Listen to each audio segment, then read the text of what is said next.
हाँ तो हेलो बच्चों। आज आपको ये वर्कशीट संख्या 1 मिली होगी, ठीक है। और इसका जो टॉपिक है वो है यूक्लिड विभाजन प्रमेय। ये फर्स्ट चैप्टर है, ठीक है। और आज हम इसे समझेंगे यूक्लिड विभाजन प्रमेय क्या है। इसकी अगर हम स्टेटमेंट देखें तो यूक्लिड विभाजन प्रमेय हमें बताती है कि अगर हमारे पास दो धनात्मक पूर्णांक a और b हैं तो ऐसी अद्वितीय पूर्ण संख्याएं भी संभव हैं जो a बराबर बी क्यू प्लस आर, जहाँ ये जो r होगा वो 0 से बड़ा या बराबर होगा लेकिन छोटा होगा b से। r जो है r का मान 0 से बड़ा या बराबर होगा और b से छोटा होगा को सिद्ध करते हैं। ये यूक्लिड विभाजन प्रमेय का स्टेटमेंट है जो ऐसे पढ़ने पे समझ में नहीं आ रहा, तो इसको हम थोड़ा और आसान विधि में समझते हैं। तो देखिए, ये जो यूक्लिड विभाजन प्रमेय है इसको हम और आसान सिंपल भाषा में समझने के लिए कुछ भाग देखते हैं। जैसे यहाँ 27 है, अगर हम 27 को 5 से भाग दें तो आपको पता है 5 का पहाड़ा 5 बार पढ़ना पड़ेगा, 5 पंजे 25, और 27 में से 25 घटाएंगे तो क्या आएगा, 2 आएगा। इसी तरीके से हम एक सिंपल भाग और लें। यहाँ हम 25 को किससे भाग दे रहे हैं, 3 से, तो 3 का पहाड़ा 8 बार पढ़ेंगे तो 3 अट्ठे 24 और 1 आ जाएगा। तो ये भाग आप सबको आते हैं अच्छी तरह से। इन भाग में देखिए जो 3 है इसको हम भाजक बोलते हैं, और 25 को भाज्य, जिस संख्या को हम भाग देना होता है उसको भाज्य बोलते हैं। जिस संख्या से भाग देते हैं वो भाजक है। जैसे आपने 3 से भाग देना तो 3 भाजक हो गया, 25 को भाग देना था इसलिए वो भाज्य हो गया। और 3 का पहाड़ा आपने 8 बार पढ़ा तो 24 आया, तो ये जो 8 आया ये भागफल है, और ये जो 25 में से 24 घटाने पर 1 जो आया वो शेषफल है। ये जो 4 आपने भाजक, भाज्य और भागफल और शेषफल पढ़े, इन चारों में आपस में संबंध है। ये हम 9th क्लास में भी पढ़ चुके हैं, इसको शेषफल प्रमेय कहते हैं। तो वो क्या है कि जो भाज्य होता है वो भाजक गुणा भागफल जमा शेषफल के बराबर होता है। मतलब ये जो भाज्य है ये किसके बराबर होगा, भाजक गुणा भागफल प्लस शेषफल के बराबर होगा। तो आप देखिए 25 जो है, ये 25 लाने के लिए हमें क्या करना पड़ेगा, इस 3 की गुणा 8 से करनी पड़ेगी, 3 अट्ठे 24 और 1 जोड़ देंगे तो 25 आ जाएगा, नहीं आ जाएगा।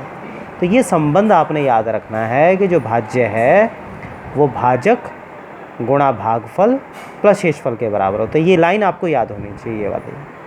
ये भाज्य बराबर क्या होता है, भाजक गुणा भागफल प्लस शेषफल, ठीक है। जब हमें ये याद हो गया तो अब हम इसको संख्या में ना लेकर कांस्टेंट में लेंगे, चर राशियों में लेंगे। तो हमने यहाँ 2 चर राशि ली, a और b। मान लिया 2 संख्याएं अब हम मान के चल रहे हैं a और b है। यहाँ पर a क्या है, a जो है वो भाज्य है और b क्या है, भाजक है।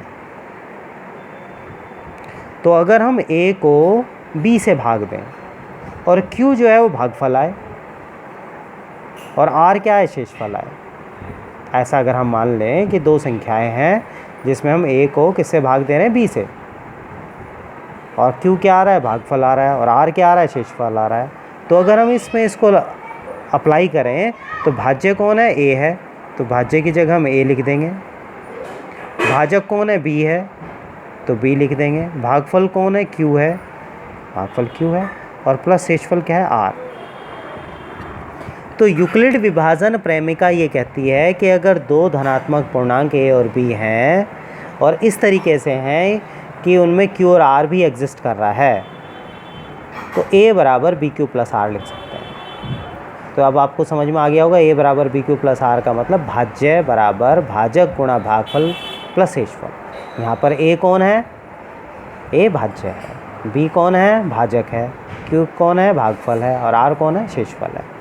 तो यूक्लिड विभाजन जो प्रमेय है उसने इन चारों के संबंध को इस तरीके से बताया है। यहाँ विशेष बात यह है कि इसने भागफल के जो शेषफल है इसके बारे में बड़ी इम्पॉर्टेंट बात कही है कि जब भी आप भाग करेंगे हमेशा जो शेषफल है वो 0 से बड़ा आएगा या बराबर आएगा।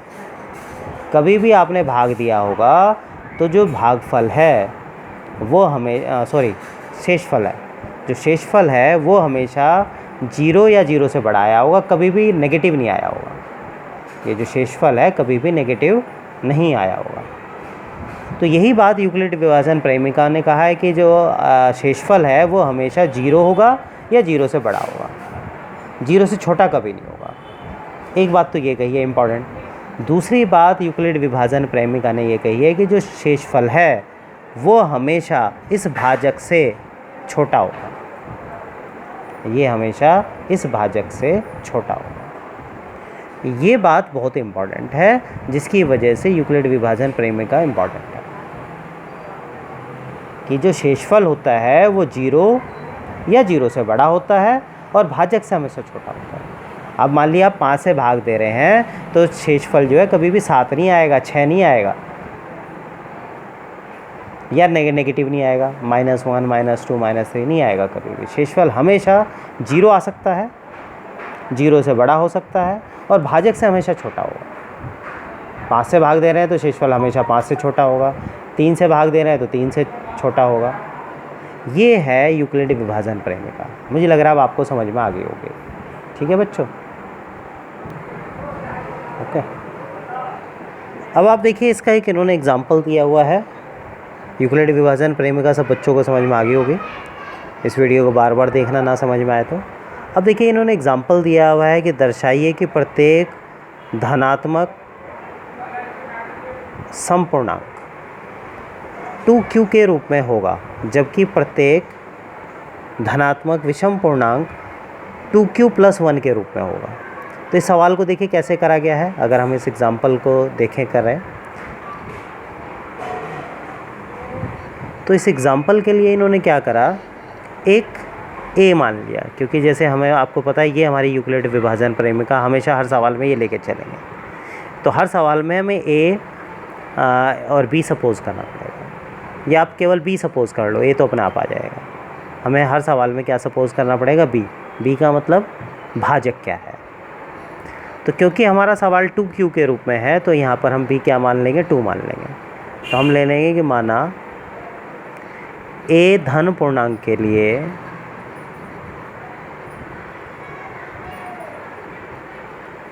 b बराबर 2 है। तो हर सवाल में हमें b को सपोज़ करना है, और b क्या लेंगे वो सवाल से ही पता चल जाएगा। जैसे 2q कह रहा है तो 2q कह रहा है तो b 2 ले लेंगे। अगर ये 6q कहता तो हम b का मान क्या ले लेते हैं, 6 ले लेते हैं। अब इसमें हम यूक्लिड विभाजन प्रेमिका लगाएंगे। अब इस मान को यहाँ रख देंगे तो a बराबर क्या आ जाएगा, a बराबर आ जाएगा 2q + r। b का मान हमने क्या ले लिया, 2। कैसे लिया, एग्जाम्पल से देख के, क्योंकि उसने कहा 2q के रूप में होना चाहिए। ठीक है। अब अगर आप देखें इसमें नीचे जो है नीचे वाला जो स्वयं करके देखने में वहाँ 6q के रूप में लिया है। तो इस सवाल में हम b का मान क्या ले लेंगे, 6 ले लेंगे। तो ये जो q के साथ जो लिखा होगा ये b का मान है। इस सवाल से पता चल जाएगा b हमें क्या लेना है। तो आइए हम सवाल को दोबारा देखें। तो हमें क्योंकि 2q के रूप में लेना था तो इसलिए हमने b का मान क्या ले लिया, 2 ले लिया। ठीक है। अब हम यूक्लिड डिवीज़न लगाएं तो r जो है आपको पता है 0 से बड़ा होगा या बराबर होगा और b से छोटा होगा। b कौन है, 2 है, तो r का मान 2 से छोटा होगा। ये यूक्लिड विभाजन प्रेमिका ने हमें बताया कि जो r है जैसे हमेशा 0 से बड़ा या बराबर होगा, किससे छोटा होगा, b से। b कौन है इसमें, 2 है, तो 2 से छोटा होगा। तो r का मान क्या हो सकता है, r का मान 0 हो सकता है, 1 हो सकता है। 2 नहीं लेंगे क्योंकि r का मान 2 से छोटा होना चाहिए। 0 या 0 के बराबर हो सकता है। तो यहाँ पर r के मान केवल 2 आए हैं, एक 0 और एक 1। तो हमें इसमें पहले एक r का मान क्या रख देंगे, यहाँ पर 0 रख देंगे। 2q में 0 जोड़ेंगे तो 2q ही आएगा। एक बार हम क्या रखेंगे इसमें, इसका मान 1 रख देंगे। तो ये 2q + 1 आ गया। 1 तो इसमें जुड़ेगा नहीं, ऐसे कैसे ही रहेगा। तो आप देख रहे हैं कि जो 2q है ये 2 से भाग हो जाएगा। 2 है, 2 से भाग हो जाएगा, आसानी से 2 से कट जाएगा। इसलिए क्या है, सम पूर्णांक है। सम संख्या वो होती है जो 2 से भाग हो जाती हैं। लेकिन ये जो आया है ये 2 से भाग नहीं होगा क्योंकि +1 है, इसलिए हम इसको विषम पूर्णांक बोलेंगे।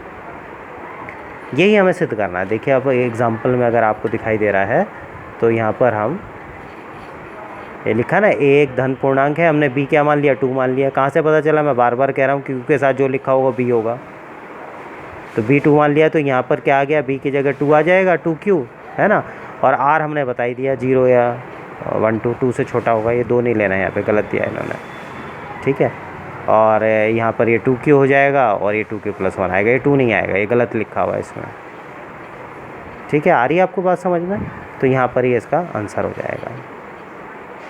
अब आपने क्या करना है कि वो तो हटा, एडजस्ट तो सही कर।